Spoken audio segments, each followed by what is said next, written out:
ইসলাম নারীকে দিয়েছে সুমহান মর্যাদা। সামগ্রিকভাবে ইসলাম নারীর ক্ষেত্রে বলেছে আদ-দুনিয়া কুল্লুহা মাতাউন ওয়া খায়রু মাতাইদ দুনিয়া আল মারআতুস সালিহা। এই দুনিয়ার সব কিছু সম্পদ, এই সম্পদের মধ্যে সবচেয়ে দামি, সবচেয়ে শ্রেষ্ঠ সম্পদ হচ্ছে একজন সতী স্বাধীনী নারী। কোরআন বলেছে হুন্না লিবাসুল লাকুম ওয়া আনতুম লিবাসুল লাহুন্না। তারা তোমাদের পোশাক, তোমরাও তাদের পোশাক। এরপর কোনো দম্পতির প্রথম সন্তান যদি কন্যা হয়, সেই ক্ষেত্রে ইসলাম বলেছে খায়রুকুম মান বুক্খিরা বিল উনসা।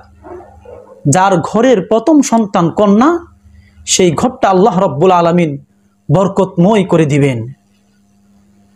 এরপর নারী যখন শৈশবে উপনীত হয়, যদি কারো দুইটা কন্যা সন্তান জন্মগ্রহণ করে আর সেই দুইটা কন্যা সন্তানকে উত্তমভাবে ভালোভাবে লালন পালন করে কোনো সুপাত্রের হাতে তুলে দেয়, সেই ক্ষেত্রে রাসূল সাল্লাল্লাহু আলাইহি সাল্লাম বলেছেন আনা ওয়া হুয়া কাহাতাইন, আমি এবং সেই ব্যক্তি জান্নাতে পাশাপাশি স্থানে অবস্থান করব। এরপর নারী যখন কারো স্ত্রী হয়, সেই ক্ষেত্রে ইসলাম বলেছে ওয়া আতুন নিসাআ সাদুকাতিহিন্না নিহলা। তোমরা নারীদেরকে তাদের মোহর সন্তুষ্টি চিত্তে দিয়ে দাও। ইসলাম আরো বলে খয়রুকুম খয়রুকুম লি আহলিহি। তোমাদের মধ্যে আল্লাহর কাছে সেই ব্যক্তি সেরা যে তার স্ত্রীর কাছে সেরা। এরপর নারী যখন কোনো সন্তান প্রসব করতে যে মারা যায়, ইসলাম বলে আল্লাহ রাব্বুল আলামিন তাকে শাহাদাতের দরওয়াজা নসিব করেন। আর যদি খুব সেফলি সন্তান সে ভূমিষ্ঠ করে, তখন ইসলাম বলে আল জান্নাতু তাহতা আকদামি উম্মাহাতিকুম।